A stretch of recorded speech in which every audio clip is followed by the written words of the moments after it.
One of the simplest ways to help students plan ahead is by giving assignments the right timeline. Every assignment has two important dates: its announcement date and its due date. Together, they create the assignment's timeline. A good timeline gives students enough time to plan while keeping their planner focused. Let's see how this works.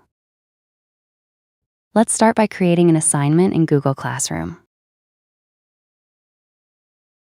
If you publish it immediately, today becomes its announcement date in Studio. If you schedule it to be published later,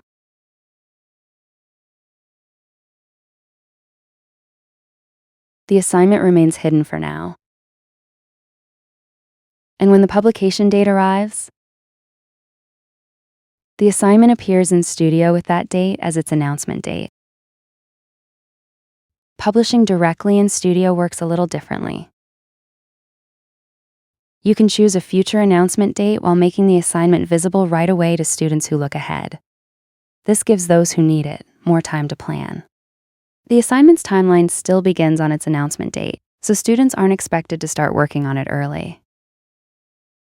Tasks that don't have an announcement date, such as reminders or quizzes, are also visible in advance without cluttering the student's planner. When students need time to complete meaningful work, the assignment's timeline should reflect that.